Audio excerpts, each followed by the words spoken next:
Now, we've got Italian-style cauliflower in the oven, all right? And we're going to do now sort of East Indian style, not totally authentic, but as the best we can do with what we've got.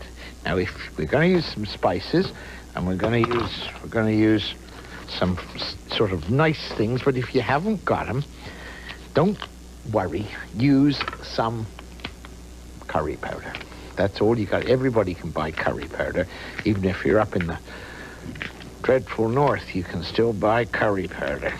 I read a cookbook for northern, I read sort of built for the Inuit at one time, and it said curry powder and canned milk. They were using that instead of coconut milk. Well, we're not going to even bother. What we're going to do, first of all, is heat up a fry pan, and we're going to put in about 2 tablespoonfuls of oil. It's a vegetarian dish, all right? Now, just think of this.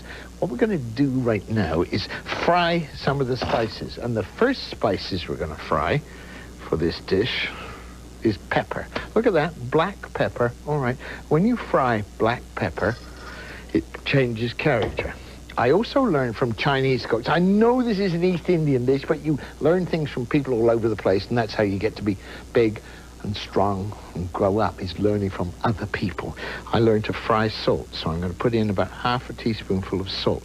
So frying salt changes the nature of it. We're going to put some spices in there. Cumin seed, right, about a teaspoonful of cumin seed. If you haven't got cumin seed, then use ground cumin. If you haven't got ground cumin, as I say, use curry powder. I'm going to put in a little bit of cayenne pepper, that's the pepper flakes, and I'm going to put in some turmeric. Now, I'm not going to put this turmeric, I'm not going to put it in my hand because it stains brilliant yellow. And I don't want it to stain brilliant yellow because I keep my hands off. I'm going out tonight, I got a date, okay? Now, we'll just stir those spices around in the hot oil until we can smell them. And you can see a little smoke coming up there, and immediately you throw in the cauliflower, the flowers of cauliflower. All right.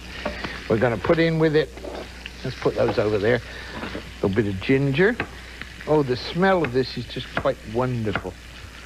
I'm going to chop the ginger up because I want the flavors to come out quickly. And if you haven't got fresh ginger, then use powder. It won't taste totally the same, but it'll taste almost the same. Right. I know that the purists are going to be phoning and saying, that's not the way you do it. I know it's not, but I'm not from East India. I'm not from the Indian subcontinent. I'm from here, and this is the best I can do with what I've got. But look at what's happening to that. That's starting to turn into a great color. All right, now we want some liquid in there. How do you put liquid in? Well, there's lots and lots of liquid in tomatoes, and there's lots of liquid in most vegetables. So what we're going to do is throw in there 1 tomato, and then just to get some more liquid, we'll put in another tomato. All right, just chop a little bit of wood out of the middle of tomatoes, cut the tomato up, not for any purpose other than to get it cooked in a hurry and let its juices all come out. But look, suddenly we got color in here, all right? Now look at the color of that, red and yellow and white. It's not only the color of it, but stir everything in so that all those spices we fried are all going to get sort of in there like that. They're all going to get in there, and we'll crank the heat up high, and to accelerate it, we'll put in a little tiny smidge of liquid. Now, doesn't matter what it is, wine, beer, water. I use a little bit of water because it's a simple dish, right? So just about 2 tablespoonfuls of water, give it a great squirt, put the lid on, keep the steam in, let it all steam. And while that's happening, we've got some rice cooking, because you want to eat rice with this, all right? And we've got peas ready to go. We want to cut up some coriander. Now we'll just cut this coriander and put the stalks over there. If you'd wanted to put garlic in this, put a little bit of garlic in with the cauliflower, not with the spices because garlic burns. But I left the garlic out today because I just felt like it. Cut up this coriander and let's have a lot of it because it really has got this nice musty flavor. Some people can't stand the taste of this, and if you can't stand the taste of it, then use parsley. All right, but this nice mushy, musty leaf is really wonderful. Now look what's happening in here. It's starting to steam, and it's starting. Now push this all aside. Look, that's making its own curry sauce with that little tiny bit of water in. A lot more water now coming out of the cauliflower. Toss it all around so it looks beautiful, right? So it just looks gorgeous. And then when it's about, just want to get a little bit soft, put that on there for another minute, give it a good bit of heat, and just stop and think about it. That's what you do sometimes when you cook. You stop and think. It's a meditative process. You just enjoy yourself doing it. What that needs in there right now is something to bring it all together. Now look, what do we put in? Peas. And if all you've got is frozen peas, then put in some frozen peas. We have enough salt in there, we hope, to... Oh, look at that. We have enough salt in there to flavor the whole dish.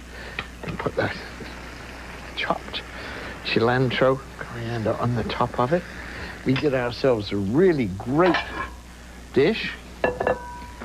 And whoop, out she comes, looking utterly gorgeous. Spicy. Smell it. Isn't that nice? I'll be back. New ultra. It's got nice anchovies in it. It's got lovely special flavors coming out. It's pretty, pretty dish. And then finally, talking about pretty, just look at that full goby. Look at that lovely, lovely dish of cauliflower and peas and tomatoes. Real vegetarian delight. If you wanted to eat it with a little bit of yogurt on it, that's fine too. You know, that makes it look, but don't do this till the last minute. And there you are. That's the way to cook. Get on with it. Even if you've never done it before, take a chance, have a go. Little tiny bit of water in a pan and it'll heat up a lot quicker than a whole pot full. And if you cut the vegetables up, steam them quickly, you got it done in a hurry, and you know, you can get on with the rest of it.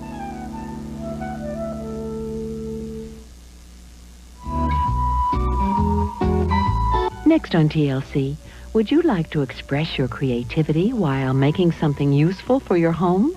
Join Debbie Stapley of Crafts & Company. Then, get into gardening naturally.